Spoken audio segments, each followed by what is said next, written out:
അകൃത്യയാഗത്തിന്റെ പ്രമാണമാവിത്, അത് അതിവിശുദ്ധം. ഹോമയാഗമൃഗത്തെ അറുക്കുന്ന സ്ഥലത്ത് വെച്ച് അകൃത്യയാഗമൃഗത്തെയും അറുക്കേണം. അതിന്റെ രക്തം യാഗപീഠത്തിന്മേൽ ചുറ്റും തളിക്കേണം. അതിന്റെ സകല മേധസ്സും, തടിച്ച വാലും, കുടൽ പൊതിഞ്ഞിരിക്കുന്ന മേധസ്സും, മൂത്രപിണ്ഡം രണ്ടും, അവയുടെ മേൽ കടിപ്രദേശത്തുള്ള മേധസ്സും, മൂത്രപിണ്ഡങ്ങളോടുകൂടെ കരളിന്മേലുള്ള വപയും എടുത്ത് പുരോഹിതൻ യാഗപീഠത്തിന്മേൽ യഹോവയ്ക്ക് ദഹനയാഗമായി ദഹിപ്പിക്കണം. അത് അകൃത്യയാഗം. പുരോഹിത കുലത്തിലെ ആണുങ്ങളൊക്കെയും അത് തിന്നേണം. ഒരു വിശുദ്ധ സ്ഥലത്ത് വച്ച് അത് തിന്നേണം. അത് അതിവിശുദ്ധം. പാപയാഗം പോലെ തന്നെ അകൃത്യയാഗവും ആകുന്നു. അവയ്ക്ക് പ്രമാണവും ഒന്നു തന്നെ. പ്രായശ്ചിത്തം കഴിക്കുന്ന പുരോഹിതന് അത് ഇരിക്കണം. പുരോഹിതൻ ഒരുത്തന്റെ ഹോമയാഗം അർപ്പിക്കുമ്പോൾ അർപ്പിച്ച പുരോഹിതന് ഹോമയാഗമൃഗത്തിന്റെ തോൽ ഇരിക്കണം. അടുപ്പത്ത് വെച്ച് ചുടുന്ന ഭോജനയാഗം ഒക്കെയും ഉരുളിയിലും ചട്ടിയിലും ഉണ്ടാക്കുന്നതൊക്കെയും അർപ്പിക്കുന്ന പുരോഹിതന് ഇരിക്കണം. എണ്ണ ചേർത്തതോ ചേർക്കാത്തതോ ആയ സകല ഭോജനയാഗവും അഹറോന്റെ സകല പുത്രന്മാർക്കും ഒരുപോലെ ഇരിക്കണം.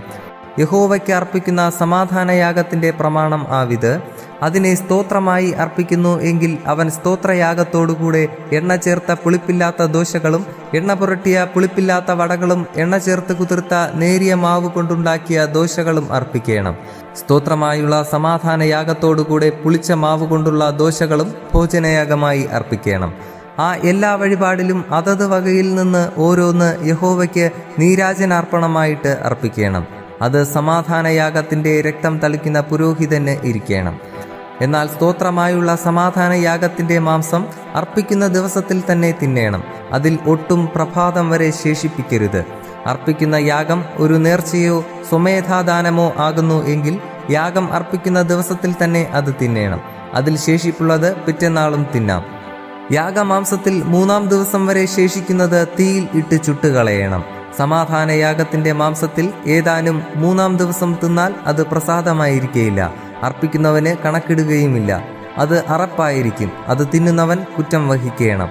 ശുദ്ധിയില്ലാത്ത വല്ലതിനെയും തൊട്ടുപോയ മാംസം തിന്നരുത്. അത് തീയിൽ ഇട്ട് ചുട്ടുകളയണം. ശേഷം മാംസമോ ശുദ്ധിയുള്ളവനെല്ലാം തിന്നാം. എന്നാൽ അശുദ്ധി തൻ്റെ മേൽ ഇരിക്കുമ്പോൾ ആരെങ്കിലും യഹോവയ്ക്കുള്ള സമാധാനയാഗങ്ങളുടെ മാംസം തിന്നാൽ അവനെ അവന്റെ ജനത്തിൽ നിന്ന് ഛേദിച്ചു കളയണം. മനുഷ്യന്റെ അശുദ്ധിയെയോ അശുദ്ധ മൃഗത്തെയോ ശുദ്ധിയില്ലാത്ത വല്ല അറപ്പിനെയോ ഇങ്ങനെ ശുദ്ധിയില്ലാത്ത യാതൊന്നിനെയും ആരെങ്കിലും തൊട്ടിട്ട് യഹോവയ്ക്കുള്ള സമാധാനയാഗങ്ങളുടെ മാംസം തിന്നാൽ അവനെ അവന്റെ ജനത്തിൽ നിന്ന് ഛേദിച്ചു കളയണം. യഹോവ പിന്നെയും മോശയോട് അരുളി ചെയ്തത്, നീ ഇസ്രായേൽ മക്കളോട് പറയേണ്ടത് എന്തെന്നാൽ, ചെമ്മരിയാട്ടിന്റെയോ കോലാട്ടിന്റെയോ കാളയുടെയോ മേധസ് നിങ്ങൾ അശേഷം തിന്നരുത്. താനെ ചത്തതിന്റെ മേധസ്സും പറിച്ചു കീറിപ്പോയതിന്റെ മേധസ്സും മറ്റെന്തിനെങ്കിലും കൊള്ളിക്കാം, തിന്നുക മാത്രം അരുത്. യഹോവയ്ക്ക് ദഹനയാഗമായി അർപ്പിച്ച മൃഗത്തിന്റെ മേധസ് ആരെങ്കിലും തിന്നാൽ അവനെ അവന്റെ ജനത്തിൽ നിന്ന് ഛേദിച്ചു കളയണം. നിങ്ങളുടെ വാസസ്ഥലങ്ങളിൽ എങ്ങും യാതൊരു പക്ഷിയുടെയും മൃഗത്തിന്റെയും രക്തം നിങ്ങൾ ഭക്ഷിക്കരുത്. വല്ല രക്തവും ഭക്ഷിക്കുന്നവനെ എല്ലാം അവന്റെ ജനത്തിൽ നിന്ന് ഛേദിച്ചു കളയണം. യഹോവ പിന്നെയും മോശയോട് അരുളി ചെയ്തത്, നീ ഇസ്രായേൽ മക്കളോട് പറയേണ്ടത് എന്തെന്നാൽ, യഹോവയ്ക്ക് സമാധാനയാഗം അർപ്പിക്കുന്നവൻ തന്റെ സമാധാനയാഗത്തിൽ നിന്ന് യഹോവയ്ക്ക് വഴിപാട് കൊണ്ടുവരേണം. സ്വന്തം കൈയാൽ അവൻ അത് യഹോവയുടെ ദഹനയാഗമായി കൊണ്ടുവരേണം. യഹോവയുടെ സന്നിധിയിൽ നീരാജനാർപ്പണമായി നീരാജനം ചെയ്യേണ്ടതിന് നെഞ്ചോടുകൂടെ മേധസ്സും കൊണ്ടുവരേണം. പുരോഹിതൻ മേധസ് യാഗപീഠത്തിന്മേൽ ദഹിപ്പിക്കണം. എന്നാൽ നെഞ്ച് അഹ്റോനും പുത്രന്മാർക്കും ഇരിക്കണം. നിങ്ങളുടെ സമാധാനയാഗങ്ങളിൽ വലത്തെ കൈക്കുറക് ഉദർച്ചാർപ്പണത്തിനായി നിങ്ങൾ പുരോഹിതന്റെ പക്കൽ കൊടുക്കണം. അഹറോന്റെ പുത്രന്മാരിൽ സമാധാനയാഗങ്ങളുടെ രക്തവും മേധസ്സും അർപ്പിക്കുന്നവനെ തന്നെ വലത്തെ കൈക്കുറക് ഓഹരിയായിരിക്കണം. ഇസ്രായേൽ മക്കളുടെ സമാധാനയാഗങ്ങളിൽ നിന്ന് നീരാജനത്തിന്റെ നെഞ്ചും ഉദർച്ചയുടെ കൈക്കുറകും ഞാൻ എടുത്ത് പുരോഹിതനായ അഹറോനും പുത്രന്മാർക്കും ഇസ്രായേൽ മക്കളിൽ നിന്നുള്ള ശാശ്വതാവകാശമായി കൊടുത്തിരിക്കുന്നു. ഇത് അഹറോനെയും പുത്രന്മാരെയും യഹോവയ്ക്ക് പുരോഹിത ശുശ്രൂഷ ചെയ്യുവാൻ പ്രതിഷ്ഠിച്ച നാൾ മുതൽ യഹോവയുടെ ദഹനയാഗങ്ങളിൽ നിന്ന് അഹറോനുള്ള ഓഹരിയും അവന്റെ പുത്രന്മാർക്കുള്ള ഓഹരിയും ആകുന്നു. ഇസ്രായേൽ മക്കൾ അത് അവർക്ക് കൊടുക്കണമെന്ന് താൻ അവരെ അഭിഷേകം ചെയ്ത നാളിൽ യഹോവ കൽപ്പിച്ചു. അത് അവർക്ക് തലമുറ തലമുറയായി ശാശ്വതാവകാശം ആകുന്നു.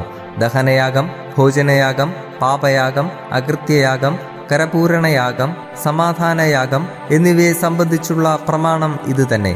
യഹോവയ്ക്ക് തങ്ങളുടെ വഴിപാടുകൾ കഴിപ്പാൻ അവൻ ഇസ്രായേൽ മക്കളോട് സീനായി മരുഭൂമിയിൽ വെച്ച് അരുളി ചെയ്ത നാളിൽ യഹോവ മോശെയോട് സീനായി പർവ്വതത്തിൽ വെച്ച് ഇവ കൽപ്പിച്ചു.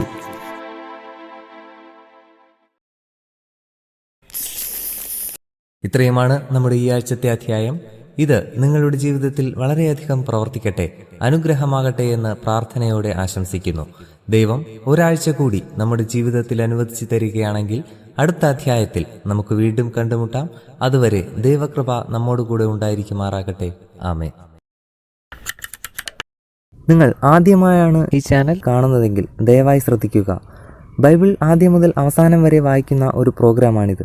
താല്പര്യമുണ്ടെങ്കിൽ നിങ്ങൾക്കും ദിവസത്തിൽ ആകെ 5 മിനിറ്റ് മാത്രം ചിലവാക്കിക്കൊണ്ട് ഇതിൽ പങ്കാളികളാകാം. ഒരുപക്ഷെ ഇത് നിങ്ങൾക്ക് വേണ്ടി കൂടിയുള്ള ഒരു പ്രോഗ്രാം ആയിരിക്കാം. ഇതിൽ പങ്കെടുക്കുവാൻ ആഗ്രഹമുണ്ടെങ്കിൽ ഈ ചാനൽ സബ്സ്ക്രൈബ് ചെയ്യുക. പ്രത്യേകിച്ച് നിങ്ങളുടെ സുഹൃത്തുക്കൾക്കാർക്കെങ്കിലും ഇത് ഉപകാരപ്പെടും എന്ന് നിങ്ങൾ കരുതുന്നുണ്ടെങ്കിൽ അവർക്കും ഇത് ഷെയർ ചെയ്യുക. ഒരുപക്ഷെ അതുവഴി നിങ്ങൾ അവരുടെ ജീവിതത്തിൽ ഒരു അനുഗ്രഹത്തിന് കാരണമാകാം. ആദ്യം മുതൽ തന്നെ ബൈബിൾ വായിച്ചു തുടങ്ങുന്നതിനായി ഒരു ലിങ്ക് ഞങ്ങൾ ഡിസ്ക്രിപ്ഷനിൽ കൊടുക്കുകയാണ്. അതുവഴി നിങ്ങൾക്ക് ബൈബിൾ ആദ്യം മുതൽക്കേ വായിക്കുവാൻ സാധിക്കും.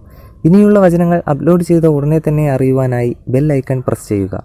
ഇതിലൂടെ ദൈവത്തെക്കുറിച്ച് കൂടുതൽ അറിയുവാൻ, ദൈവത്തിൻ്റെ അനുഗ്രഹം കൂടുതലായി അനുഭവിക്കുവാൻ നമുക്ക് കഴിയട്ടെ എന്ന പ്രാർത്ഥനയോടെ നന്ദി, നമസ്കാരം.